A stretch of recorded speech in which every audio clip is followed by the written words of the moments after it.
नमस्कार दोस्तों, आप सभी का स्वागत है आपके अपने YouTube चैनल पर। वीडियो पसंद आए तो लाइक करें, शेयर करें और चैनल को सब्सक्राइब जरूर करें। शहर की भाग-दौड़ से दूर एक छोटे से कस्बे की तंग गलियों में समीर रहता था। समीर कोई असाधारण लड़का नहीं था, लेकिन उसके सपने बहुत बड़े थे। वो एक लेखक बनना चाहता था, एक ऐसा लेखक जिसकी कहानियां लोग बस पढ़ें नहीं, बल्कि महसूस करें। समीर के पास एक पुरानी डायरी थी, जिसका पहला पन्ना पिछले 5 सालों से कोरा था। वो रोज रात को मेज पर बैठता, हाथ में कलम थामता और घंटों खाली पन्ने को निहारता रहता। उसे लगता कि जब तक उसके पास एक परफेक्ट आइडिया नहीं होगा, वो एक शब्द भी नहीं लिखेगा। यही समीर की सबसे बड़ी कमजोरी थी, परफेक्शन का इंतजार। वो सोचता रहता कि जब सफलता का रास्ता बिल्कुल साफ दिखाई देगा, तभी वो कदम बढ़ाएगा। लेकिन असल में सफलता का रास्ता कोहरे जैसा होता है। जब आप एक कदम आगे बढ़ते हैं, तभी अगला कदम दिखाई देता है। वो मोड़ जिसने सब बदल दिया। समीर के घर की आर्थिक स्थिति ठीक नहीं थी। उसके पिता, जो एक मामूली दर्जी थे, अब बूढ़े हो चले थे। एक शाम धुंधली रोशनी में सुई में धागा पिरोने की कोशिश करते हुए उनके हाथ कांप रहे थे। समीर उन्हें देख रहा था। अचानक उसके पिता ने उससे कहा, बेटा, कपड़े सिलने के लिए कैंची चलाना जरूरी है। सिर्फ कपड़े को देखते रहने से वो कमीज नहीं बन जाता। जिंदगी भी वैसी ही है। वो बात समीर के दिल में चुभ गई। उसने महसूस किया कि वो सालों से सिर्फ सोच रहा है, जी नहीं रहा है। उसी रात उसने तय किया कि वो लिखेगा, चाहे वो बुरा ही क्यों न हो, वो शुरू करेगा। उसने अपनी पुरानी डायरी उठाई और सिर्फ एक वाक्य लिखा, आज मैंने अपनी कहानी का पहला शब्द लिखा है। ये एक छोटा सा कदम था, लेकिन ये सालों के आलस्य और डर को तोड़ने वाला था। शुरुआत करना आसान था, लेकिन जारी रखना कठिन। समीर ने नौकरी के साथ साथ सुबह 4 बजे उठकर लिखना शुरू किया। कभी उसकी कलम रुक जाती, तो कभी उसे लगता कि वो जो लिख रहा है वो बेकार है। उसे अपने दोस्तों के ताने भी सुनने पड़े। लोग कहते, समीर, सपने की दुनिया से बाहर आओ, हकीकत में जियो। एक समय ऐसा आया जब समीर पूरी तरह टूट गया। उसकी पहली पांडुलिपि यानी मैन्युस्क्रिप्ट को 7 प्रकाशकों ने ठुकरा दिया था।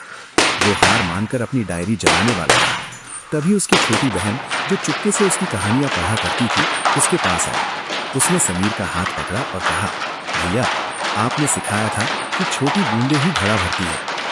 आपने 7 बार ना सुना है, लेकिन आपने हजारों शब्द लिखे भी तो हैं। क्या वो जीत नहीं है? समीर की आंखों में आंसू आ गए। उसे समझ आया कि सफलता केवल मंजिल तक पहुंचना नहीं है, बल्कि इस सफर में खुद को बेहतर बनाना भी है। उसने फिर से कलम उठाई। इस बार उसने किसी को प्रभावित करने के लिए नहीं, बल्कि अपनी रूह को सुकून देने के लिए लिखा। अगले 2 साल समीर के लिए अग्नि परीक्षा जैसे थे। उसने हर रोज बस एक पन्ना लिखने का नियम बनाया। छोटे छोटे कदमों ने मिलकर एक पूरी किताब की शक्ल ले ली। और फिर एक दिन चमत्कार हुआ। एक बड़े पब्लिशिंग हाउस ने उसकी कहानी को वर्ष की सबसे मार्मिक कहानी के रूप में चुना। जब उसकी किताब का विमोचन हुआ, तो हॉल तालियों की गड़गड़ाहट से गूंज उठा। समीर मंच पर खड़ा था। उसकी आंखों में चमक थी और हाथ में वही पुरानी डायरी। उसने माइक पर बस इतना कहा, सफलता वो नहीं जो मुझे आज मिली है। सफलता वो थी जब मैंने 5 साल के इंतजार के बाद उस रात अपनी डायरी में पहला शब्द लिखा था। अगर मैंने वो शुरुआत न की होती, तो आज मैं यहां न होता। समीर की कहानी केवल एक लेखक के बनने की यात्रा नहीं है, बल्कि ये हम सब के जीवन का एक दर्पण है। इस कहानी की सीख को अगर हम गहराई से समझें, तो इसमें जीवन बदलने वाले 3 मुख्य सूत्र छिपे हैं। आइए इन सूत्रों को विस्तार से समझते हैं, ताकि आप इन्हें अपने जीवन में उतार सकें। पहला, परफेक्शन के जाल से बाहर निकलना, यानी done is better than perfect. Sameer 5 साल तक सिर्फ इसलिए नहीं लिख पाया क्योंकि वो सबसे बेहतरीन कहानी लिखना चाहता था। हम भी अक्सर यही गलती करते हैं। सीख, हम सोचते हैं कि जब हमारे पास बहुत पैसा होगा, सही संसाधन होंगे या सही मूड होगा, तब हम काम शुरू करेंगे। लेकिन हकीकत यह है कि शुरुआत करने के लिए आपका महान होना जरूरी नहीं है, लेकिन महान होने के लिए आपकी शुरुआत करना जरूरी है। जीवन में प्रयोग, अगर आप जिम जाना चाहते हैं, तो पहले दिन ही 2 घंटे की कसरत का मत सोचिए। बस जूते पहनकर 10 मिनट के लिए बाहर निकल जाइए। वो शुरुआत ही सबसे बड़ी जीत है।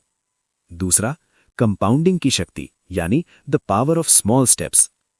कहानी में समीर ने अंत में रोज केवल एक पन्ना लिखने का नियम बनाया। ये सुनने में बहुत छोटा लगता है, लेकिन गणितीय रूप से ये बहुत शक्तिशाली है। सीख: अगर आप रोज खुद को सिर्फ 1% बेहतर बनाते हैं, तो साल के अंत तक आप खुद के पुराने संस्करण से 37 गुना बेहतर बन जाते हैं। छोटे कदम हमें थकाते नहीं हैं, इसलिए हम उन्हें बीच में नहीं छोड़ते। जीवन में प्रयोग: बड़ा लक्ष्य जैसे अमीर बनना या परीक्षा टॉप करना एक पहाड़ जैसा लग सकता है, लेकिन उस लक्ष्य को छोटे छोटे टुकड़ों में बांट देना उसे आसान बना देता है। तीसरा, विफलता का भावनात्मक प्रबंधन यानी इमोशनल रेजिलियंस। समीर तब टूटा जब उसकी पांडुलिपि 7 बार ठुकरा दी गई थी। यहां उसकी बहन ने उसे एक बहुत बड़ी बात सिखाई कि हार का मतलब अंत नहीं बल्कि सीख है। सीख: सफलता की राह सीधी लकीर नहीं है, इसमें गड्ढे भी आएंगे और मोड़ भी। भावनात्मक रूप से मजबूत होने का मतलब ये नहीं है कि आपको दुख नहीं होगा, बल्कि इसका मतलब ये है कि आप उस दुख के बावजूद दोबारा खड़े होकर कोशिश करेंगे।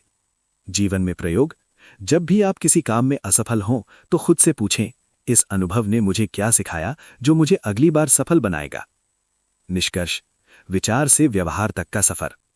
समीर की कहानी का सबसे बड़ा संदेश यह है कि सोच एक बीज है, लेकिन कर्म वो पानी है जो उस बीज को पेड़ बनाता है। दुनिया ऐसे विचारकों से भरी पड़ी है जिनके पास महान आइडिया है, लेकिन दुनिया उन्हीं को याद रखती है जो करता है, डूअर्स है। समीर तब सफल नहीं हुआ जब उसकी किताब लिखी, वो तब सफल हो गया था जब उसने हार मानकर भी दोबारा कलम उठा ली थी। दोस्तों, मैं आशा करता हूं कि आपको ये स्टोरी पसंद आई होगी, तो इस वीडियो को लाइक करके अपना समर्थन जरूर दिखाएं। इसे अपने परिवार और दोस्तों के साथ शेयर करें और ऐसे ही सकारात्मक विचारों के लिए चैनल को सब्सक्राइब करना ना भूलें। राधे राधे। फिर मिलेंगे एक नए विषय के साथ।